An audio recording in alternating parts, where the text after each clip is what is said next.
Hi everyone, welcome to this leadership interview, which is part of the core recruitment series that we're running for 2026.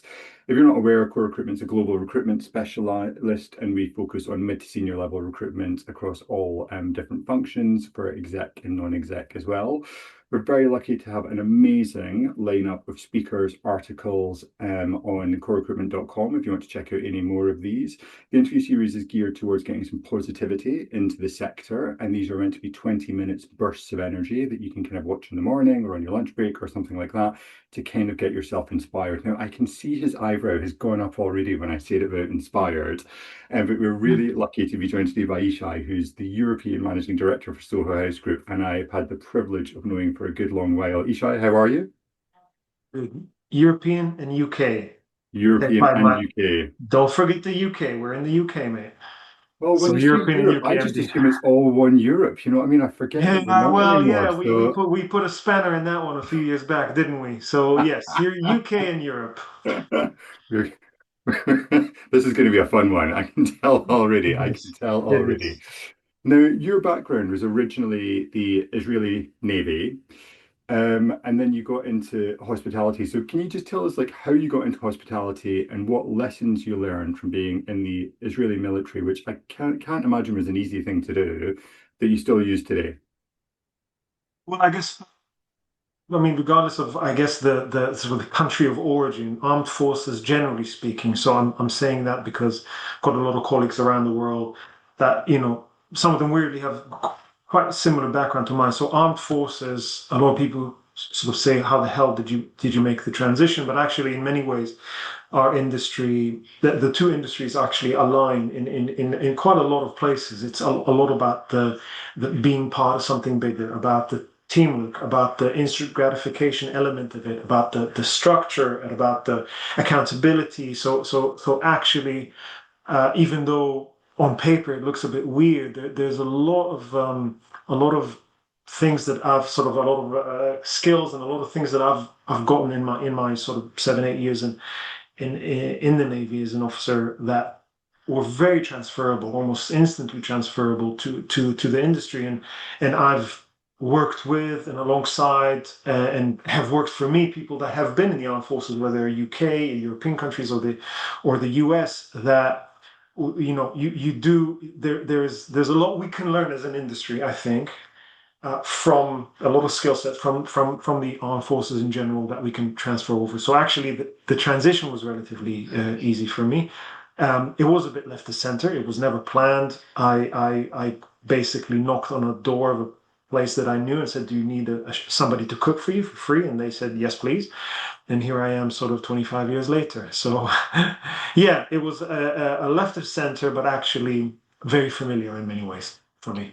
And I guess the reason I mentioned is really kind of like specifically is because obviously it's very active, you know what I mean? Kind of like, you know, and constantly kind of like in conflict and all of that kind of stuff. And I guess just one of the things I can imagine that you might struggle with is perspective from somebody kind of like when you're literally like, you know, out there doing your job, saving life with your life on the line kind of like all the time, and then somebody's kind of suddenly complaining that there's too much mustard in their soup. I Well, mean, I guess, yeah, it's a good point, and I think that is something that I guess it's something that I've been one of the things that you have to constantly remind yourself is that at the end of the day, we know, luckily for us in this industry, we don't, we're in entertainment in many ways. So obviously we're a service industry.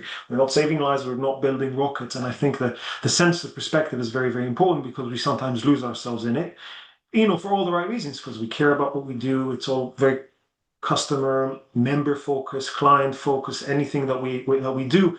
And I remember earlier in my career where you used to come back from a bad day in this a bad service in the restaurant, and you think, oh my God, that was really rough, and then you take a breath and say, well, actually, yeah, this is in the grand scheme of things, this is nothing. Take a breather. It's all okay. So it does help. It's definitely helped me to have that perspective going into the industry, and it also helps me pass this on sometimes and just remind the guys around us. I'm in the Soho farmhouse now. There's 550 team members here. It's like a wow. village. It's massive. There's on Christmas there'll be 1,500, 2,000, 3,000 a day people coming through the doors. There's a lot to go wrong, and there's a lot of emotions attached to it. but at the end of it, just, we're here to entertain and, it's hospitality. We're being hospitable to other people. Let's not lose our rag over things that at the end of it, it's not the end of it's not the end of the world. So I guess slightly sticking with that theme, when we first met, it was actually in a catacomb. I don't know if you remember this, at an MCA award at the Guild Hall, and I think I Oh got my. introduced to you. It might have I been think I by was drunk at the time. That was 5 years. I no. can't really. I remember. I remember that. And we had a really great chat about New York and life, the universe, and kind of like everything else. And you were just about to start rolling out the Ivy. You've been with some incredible companies, achieved some amazing things, and some of the entrepreneurs that you've worked with are phenomenal entrepreneurs for all of their traits. But like for those who sometimes work with these amazingly passionate entrepreneurs, which is something you've always done very well, what advice would you give them to get the best out of those relationships? Any examples would Uh, be amazing. so look, you were very gentle in the way that you explained. So working with entrepreneurs or with sort of, I guess, with personalities, sort of tough personalities, whether it's Gordon Ramsay or whether it's Richard Herring or any of them, I guess the big advantage, for somebody, I guess like myself, in even though I come across that way, I don't have much of an ego in the sense where the things that are important for me are, how do we get the job done? But also, I have to understand that there's a limitation in my approach. My approach is great, so I don't think I'm a bad operator in any sort of way, and I think I've done decent things in my career. I've taken wrong turns and right turns, but I think overall it's been okay. But a lot of it is because I'm very decision, very solution focused. But also the limitation there is that you can't your thinking is different. You think in a certain, I think in quite a linear way, where you take Mm. somebody like Nick Jones, and there's nothing linear about the guy in that sense. Only a madman, in many ways, would come up with this crazy thing, this private members club that takes over the world, and in effect it makes no sense in any sort of way. We now look at it and say, oh my god, this is amazing how you did it. Well, nobody else would do it back then because it just makes no sense. Too big of an investment of money, too much focus on the member with no real financial output, sort of clear financial output. It doesn't make sense. So I think that um, having both, meaning having somebody who's a bit more linear, taking those crazy ideas and trying to, oh, how do we make that happen? I think that works. So take Richard Herring for that matter with the Ivy. The Ivy collection, uh, uh, I think it's not as if there was any sort of scheme, somebody sitting in a room saying, oh, we're going to take over the world. It was a great restaurant, so we thought, what can we do with it? You need somebody that is a bit mad, like Richard, in those ways, saying, you can really do amazing things with it. Take that budget that you have for this restaurant and double it. Because I would never do it. I would say, no, how can we keep it down? How can we control it? Know how we can double the budget. So I think the advice that I have is don't try to change yourself to align with that in entrepreneur, the crazy person. They need to be them, you need to be you. If you try to change yourself, you're just going to do what they're telling you to do, which is not necessarily the same thing. You need to go with their idea and make sure that it runs in a straight or straighter line. And I think that's where I've been successful previously in my sort of relationship with those, big sort of people. I've been able to get what they want to do and try to channel it into a more linear direction. And in an environment where there can be 100 ideas a day, maybe not a day, but you know what I mean, but where there are so many kind of like there's so much kind of like creativity going on, how do you kind of identify what is what you push back on and what you actually kind of like think is a good, tangible, distillable, viable concept? Do you have to just play that by ear? A lot of it you have to play it by ear because a lot of the things that you would, my instinct as an operator or as a my instinct would be I'd probably be a bit more cautious than them. I'd say, oof, that's a bit, you really should tone that down. And the problem is if you're always cautious, you'll go one way. If you're always crazy, you'll go another way. I think it has to be a balance of both. So, for example, we were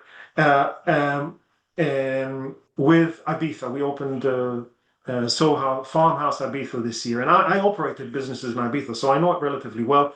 Ibiza is brilliant, but also Ibiza is very tough hospitality. Especially it goes ups and downs in waves, and it's definitely tougher now than it's ever been before. And I think when I spoke to Andrew, our CEO, and Nick, the idea was we're just going to open it. If you build it, they will come, kind of thing. And I said it's not as simple as that. So I think in hindsight, now that we're sort of 6 months in, and actually it's been a great success, and we're really happy with it. I think I should have had a bit more faith in the strength that Soho House as a brand has and what we can get there. And they needed to have more. Okay, let's listen to the person that's been there on the ground that can tell you what works and what doesn't. I think we've been good at it. If that works, if you can have a real discussion, and if you can do this. It's not my way or the highway kind of thing, because the danger that I've had in businesses that I've been involved in before, various cities, for example, when you're a big personality and you want to push through and everybody just lines up behind you, it's great, but also it's not great because you need somebody to tell you, whoa, hold on, why are you doing this? So I think in the businesses that you have both, it works the best way. So I think that is something that's sort of worked for me anyway in the places that I worked in. So whether it's the Ivy Collection or Ramsey's back in the day, or now in Soho House, actually, I definitely feel that there's, even though it's a big company with multi-billion dollar sales and all that, there's still a discussion on the ground between the people that have the crazy ideas and the people that are on the ground, and it's not just my word, the highway. Excellent. Now, Soho House is the benchmark for excellence in hospitality. I know that's a cringe thing to say, but I mean, I send you my other half's been a member of Soho House for 20 years, and if we were going for a birthday, a celebration, or something, a weekend away, the benchmark is it as good as Soho Farmhouse? Is it as good as this? Is it as good as that? The number of times, like as a recruitment consultant, I've been sat in a meeting and the client's just been like, we just want to get that Soho House feel. We just want to understand what it is. How have you guys managed to stay ahead of the competition consistently for 25 years? Mate, 30. It was 30 this year, actually. So I think, look, it all starts. I know it sounds like I'm sort of practicing the speech, but I'm not. Without Nick doing the stuff that he's done for so long, and when everybody's telling him you're wrong, he's saying, no, I'm right. It's that person that drives on the wrong side of the road, and everybody tells them you're driving on the wrong side of the road, and he says, no, it's the rest of you that are driving on the wrong side of the road. So Nick has done this for 30 years. So without his ability to drive on the wrong side of the road for so long and just completely believing in what he's doing, this would not have happened, because you wouldn't be, if Soho House didn't exist, even if you had all the money in the world and you had this billionaire come in and said, I want to build that, you won't be able to make this the way it is, because it's been sort of a brick upon brick upon brick of this driving down the wrong side of the road. And so what does that mean in practice? It means that Nick and Soho House in general has always focused their energy on the member experience, not trying to be cool, not trying to be cutting edge, not trying to do the other stuff that other people don't do, but doing the same thing that everybody else does, but better than them. They were always about, our spaces are not the coolest. They're your home away from home. And when you're relentlessly focused on that, and when somebody wakes up in the morning and says, don't forget, that's the only thing that matters. If you're able to take people on that journey for so long, then I'm now in this amazing position where when the tough work has already been done. There's already been 30 years of hard work. So I take this beautiful thing, and all I need to do now is dial the knobs up and down. And so profitability now is so much easier in that respect. It's so much easier to make it an amazing product and a profitable product, where that wasn't the case 10 years ago, or 15 years ago, or 20 years ago. And I think it is that making sure that the membership in Soho House, this captive audience that you've had, that you keep adding incremental value to their membership every single year. So every single year that happens, they must get more than what they had the year before. Mm-hmm. And nobody, I mean, the houses. Nobody ever said, "Oh my God, Soho House, the best food in the world. Oh my God, Soho House, the best service in the world." It's not. It's not, and nobody pretends that it is. But it's the sum of the parts is so much bigger in that respect because of all those small bricks that have been built up year after year after year after year, that now all of a sudden is this, how can you ever compare it to anything else? And everybody, now it's a benchmark because there really isn't anything else like it. So you could have a really beautiful private members club, but it's never going to be Soho House because the social element will never be there. That added value will never be there. And I think we are now on, I think now that we have also a lot of responsible adults, dare I say, except me, in the driving seat, then we can really point it in the right direction. Absolutely. I mean, do you think, and I take nothing away from the team and the operations and all that kind of stuff, the way that you guys do things, but do you think it almost turns into a slight self-fulfilling prophecy that because Soho House is doing it, it's cool, therefore it almost doesn't fail because the membership thinks it? Because I was looking back and researching for today in terms of what failure had happened with Soho House over the past kind of like, and there's nothing really documented in terms of like something that Well, hasn't worked, or have I missed something? let's be completely honest with each other here, because we can. The go public, go private, go public thing wasn't good for Soho House. So I think it was a good move in that respect. So what I mean by that is it was the right thing to do at the right time. But I think so. Let me rephrase it. I think it was a very painful public period for Soho House. The reason it was painful is because Soho House got all of a sudden a lot of money and grew from a trajectory like this. They had to grow like this because that's the public market. That's what the public market wants from you. And I think that has been a massive learning curve for the company, for Soho House. And I do think that we've had a wobble without a doubt as far as the perception, how our members perceive us, and how special are you, and have we, is the halo super polished, or is it a bit tainted there? So I think we did go through a period, especially in the beginning of beginning and mid COVID, that was a bit difficult in that respect, but also if anything, it sharpened in our eyes what is the core value, what is the most important thing for us, what are the most important things for us, is can you go back to the basics of what we do, what do we do best. Nobody does private members clubs like we do. Nobody does that experience like us, and we need to focus on that again. And so I think that the last, call it 18 months, has been quite transformational for us. I think the go private bit is probably the right move for us. Not that it's going to change massively what we do, but I think it's stop the focus on the top line growth, stop the focus on adding more members, adding more members, adding more members. We just take it off the table, focus on the experience and adding value to the membership. Adding value to the membership will translate at the end of it to the bottom line for us. That's the simplest thing. When it comes to your customer base, I mean, I know personally as well, but it's pretty uncompromising when it comes to quality, and they're very active on social media, which is kind of could be a recipe for utter success or complete disaster. How do you train your teams to develop that service style when everybody who walks into I mean, Christmas time is going to be a nightmare. I mean, I can't imagine 3,000 people at Soho Farmhouse. Everybody wants to be treated like a rock star every single time at every moment of the day, and it's pressure, right? It's I guess it's like, well, like any, yeah, I guess, Christmas specifically, it's getting shorter and shorter. Christmas used to be mid-October to December, to the end of December. Now it's literally second week of December. All of a sudden Christmas happens. It's very short, very painful, and you need to make the most out of it. So we are facing the same struggles that a lot of businesses out there are facing, in the sense of how do you man for it, how do you prepare for it, and da, da, da, da. I guess that obviously we are very fortunate to be in a place where we do have a captive audience of sorts in that respect. So I guess we can have a slightly better grasp of how do we forecast, how do we check this ebb and flow thing.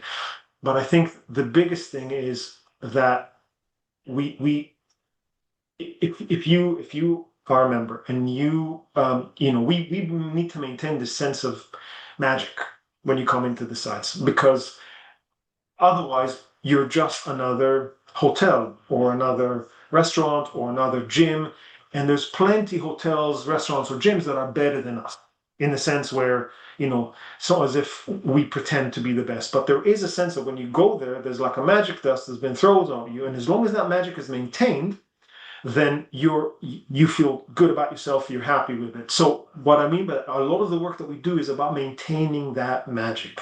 So, what happens in Greek Street, in 40 Greek Street on a Friday night? It any way you cut it, it's mayhem. You'd have 600 people in the building. There's no way in hell you'd be able to get the drink as quick as you want in that respect. But also that's part of the magic. And so you need to maintain it in such a way where you're saying, oh my God, this is crazy. I love it.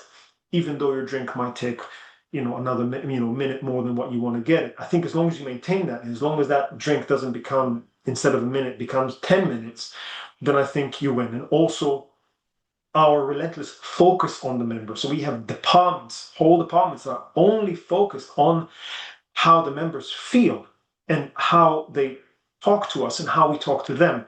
So I think we put a lot of time, energy, and resources in making sure that that sense of magic is maintained whichever house you go to, whether it's the farmhouse, which is massive, to the little house, which is in effect just a tiny little, it's a pretty small restaurant.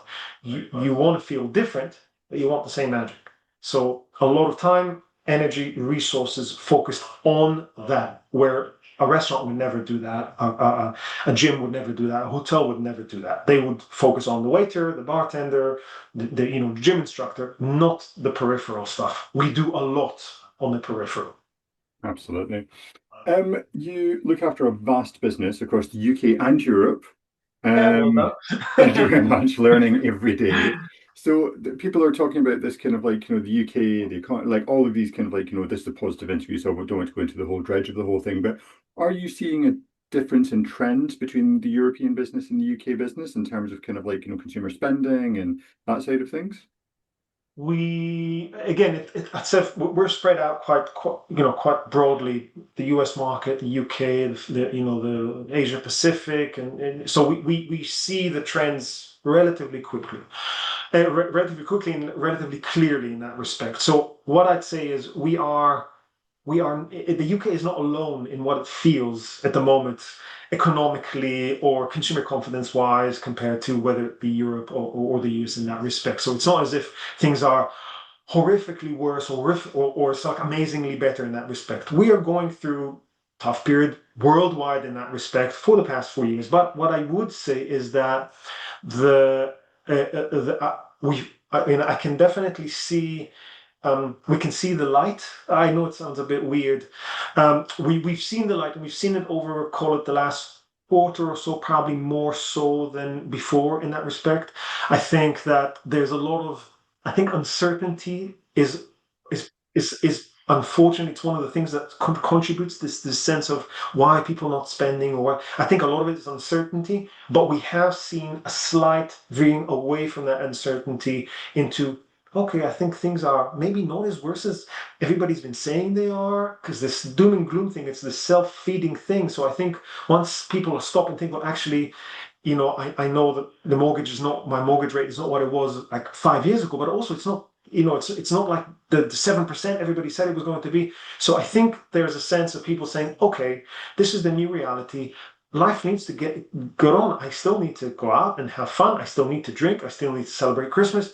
So I think we are seeing that, especially coming out through summer to where we are now and through Christmas. Even though Christmas is slightly late, we there's a lot of, at least from our end, and what we see both on our public restaurants, so public facing businesses and the private businesses, we see actually lots of green shoots, which we're really really happy with. So we're feeling quite. I'm not saying bullish, but we're feeling quite cool, quite good about the end of the year and also how 26 is going to pan out. Amazing.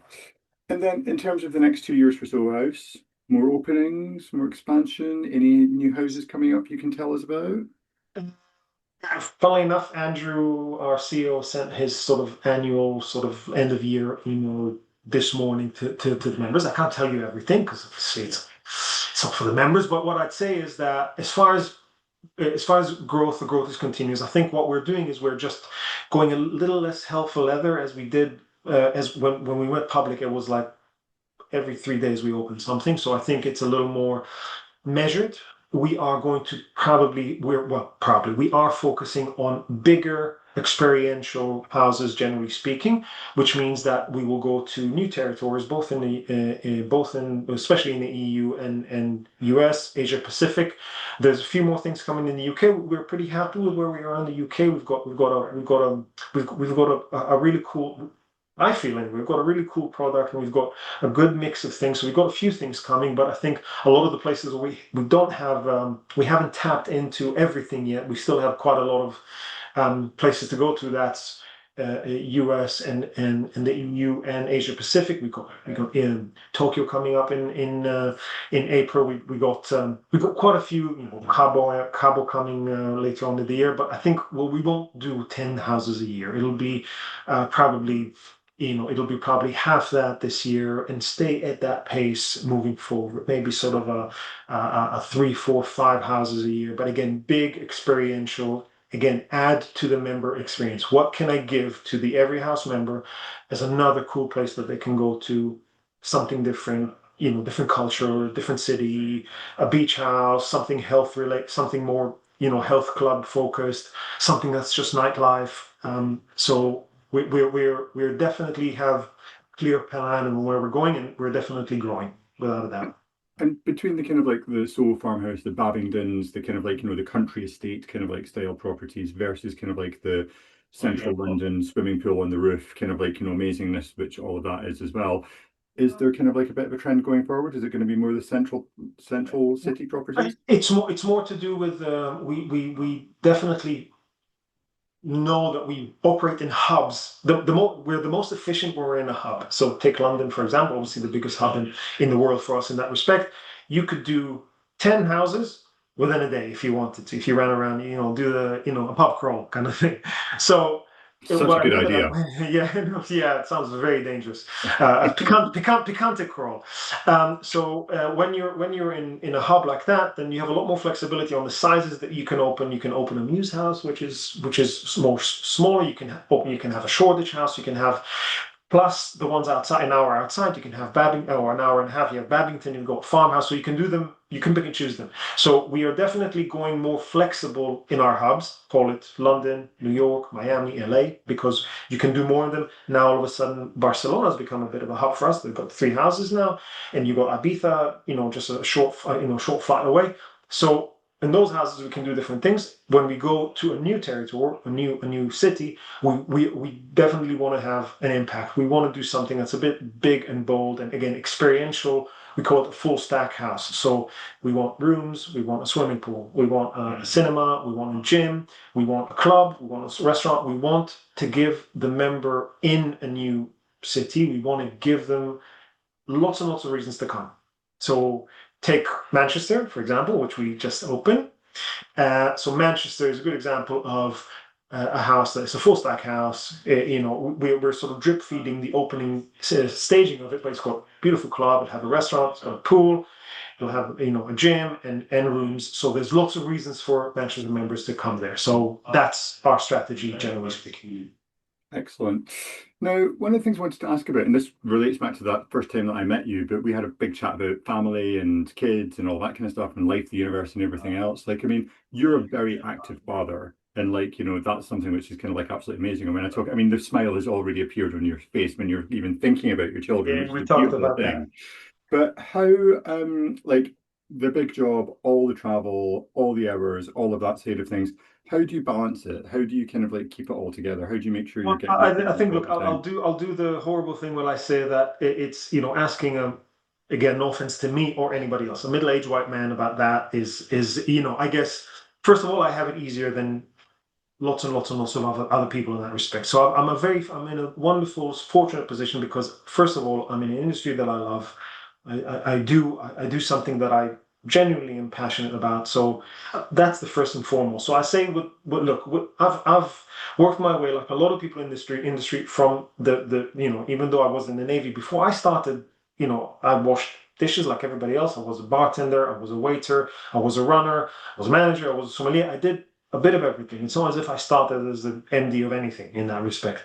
And I think that we have the reputation as an industry of a place that's sort of super hardcore, like investment banking without the money kind of thing. So what I'd say to this is this: the industry is not that, not these days anymore. You can have a life in this industry, and you can have work-life balance, and you need to have a work-life balance, whether it's me or somebody else. And so I guess if you ask me now, off camera, I said, so how's Soho House been to you, and how do you sort of balance it out? I'd say, and I'm happy to say to you in that, you know, and I'm not trying to hide. I'd say I'm definitely working harder than I have, so more intense than I have in 15 years or so. But also I'm having more fun than I've had in the same amount of time at least. The most important thing when you do this balance, and especially when it comes to family, our time with our kids and our loved ones is you know, we, especially as parents, you always have that timer in your head. You know, in a second they're going to go here, in a second they're going there. You know, do you have time with your partner, enough time? And you know, you can't take it. You know, you can't take it with you, as they say. So I think a lot of it is the time, but more than the time, it's the quality of that time that matters the most. And I make a point to make the quality element as high as I can in that respect. And I don't mean by, it's not about going to a restaurant together or going to a hotel. It's about that spending time with a loved one and sharing the stuff that you do as well, not just hiding it away. So I've become better as the years gone by. I've trained on it, and my lovely wife, who's been with me, by the way, since we've known each other since the Navy days. That's where we met. So she was 19, I was 20. So we've gone through the ups and downs of being in the industry, working 7 days a week, and all that. And I think if you you know, make sure that you have the quality time there. That quality is more important than anything else. And if you do that, and if you make sure that you separate the two, and don't bring it home with you, and don't forget to let go of the person that doesn't like his soup or whatever that is, then you'll be fine, you know? And sorry, unscripted question, but do you take your family to Soho House? And if so, can you relax? So, yes and no, in that order. So, I'm very fortunate again to work in a business that I'm proud to be in, and I'm proud to share with my family. So yes, so for example, I need to do the rounds, and I don't have a lot of time with them. So I'm going to go to Amsterdam with my family next weekend for a few Beautiful. days to do a bit of both. No, it's very hard for me to relax. It's very hard for me. And the reason it's hard for me to relax is because I feel that whenever I'm there, I feel like I'm stressing out the team. And that's why I can't relax, because I don't want them to stress out. I want them to enjoy themselves and not worry about, oh my God, Isha is around, everybody look busy kind of thing. So that's the element that's a bit hard for me. But I am able to enjoy the houses, you know, almost as much as a member can, which is a great privilege to be able to do it. I really appreciate it. Excellent. So last question, up to you where you want to position this kind of point, maybe the Navy days, maybe the Gordon Ramsay days, maybe the Ivy days, but if you could go back to your earlier self at a point in your career and give yourself a piece of advice, stop yourself running into a wall doing something, I don't know, but what would it be? I think, look, I'm sure you've heard this before. I'm now the wrong side or the right side of my 50s, so I've had time to reflect on these things. I think it's easier down the line to look back and say, look, you need to make peace with the decisions that you make.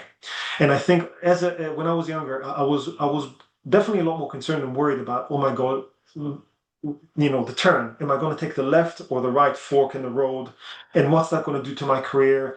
And am I in the right job doing the right thing? And I think perspective has told me this. If you look at my CV, I've worked with some great people, but also the CV is a mess. I've been all over the place. It's not really like, you know, it's like every 3 years you go somewhere, or 2 years or something like that.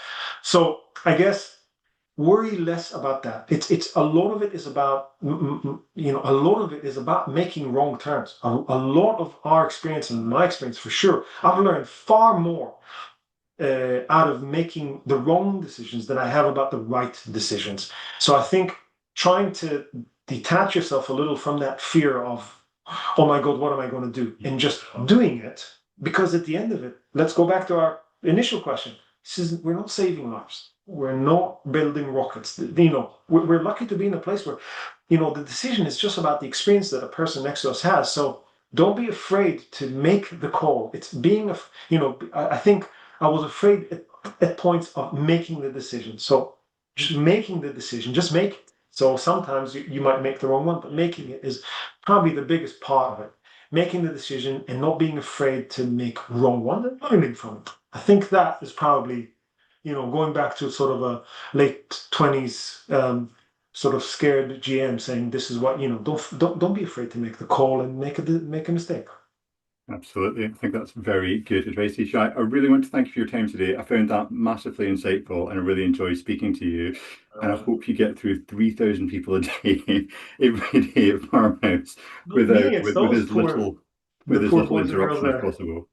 Yeah, thank you very much for that. It's been great. Hopefully, I didn't ramble on too much. Yeah, have a great rest of the day. Excellent. Thanks, Yishay.